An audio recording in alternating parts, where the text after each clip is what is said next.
Hello and welcome to another AIC Productions video.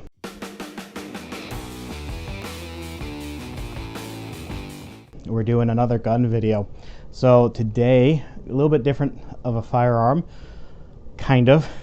We have a Browning Black Label 1911 22. So this is another 22 caliber 1911. I have another one here with my Colt, one of my favorite firearms that I own. Because of that, I love 1911 platforms. I'll be owning a lot more of them here in the near to distant future. But I found this one. It looked like it was a pretty good deal online, so I went ahead and picked it up.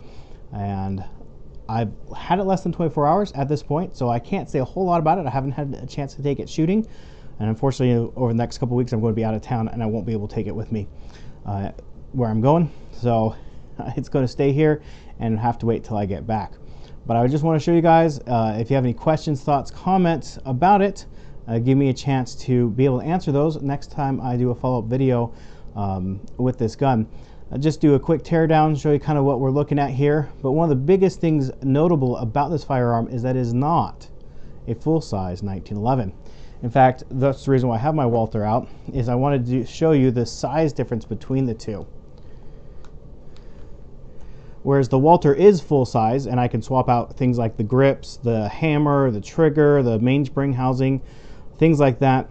The Browning is significantly smaller in every dimension, and so it is not compatible with other 1911 parts. And then just as comparison in my hand, that's what that looks like in my hand as far as my grip goes.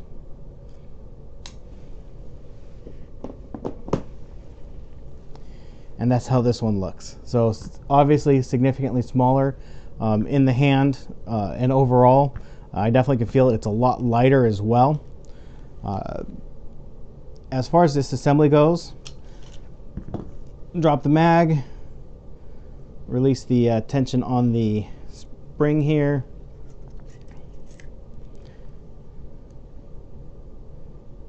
pop out, oh, slide the slide back. Got to do it so I'm looking at it so it's in the right place. Pop that pin out, slide the forward, this comes off, out, and then the barrel. So that's one big difference with, oh, I forgot my barrel bushing. Oops, forgive me. Why is that not coming? There we go. So that's one big difference between the Walther and the Browning, is it is not a tilting barrel. They're both simple blowbacks, but the barrel is removable on the Browning. It is not suppressor ready, so I haven't looked yet, but I would assume there might be an option to upgrade the barrel if you wanted to something that can have a suppressor like this. It just takes an adapter for this, for the Walther, that is the same as all their other 22s that are compatible with suppressors, and so I would hope that that's available, and not have to, swap out whole parts of the gun to do that other than the barrel. So very simple, very interesting. It's a very interesting gun. Just the overall size of it, it's very fun.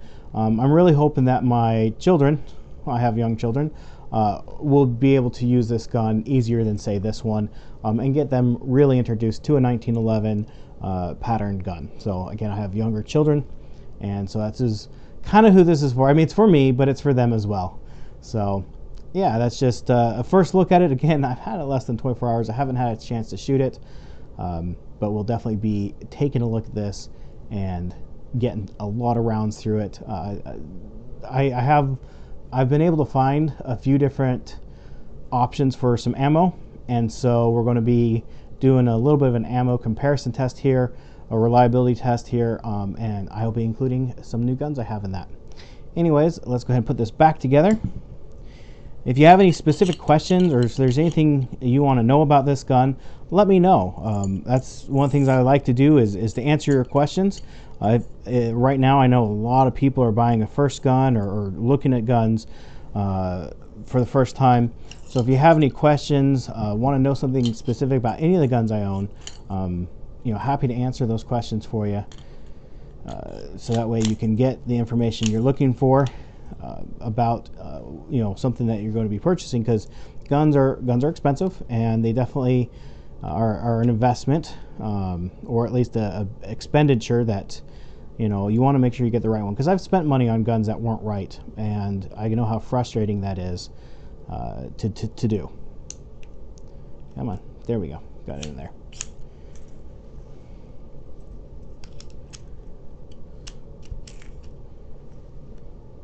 This assembly is a little bit interesting just because it's brand new. It's kind of stiff. There we go. Yeah. All right, there we go. First look. Again, I haven't had a chance to fire it, but I'll be definitely taking it out to the range and taking advantage of something I might have been able to get here in a little while.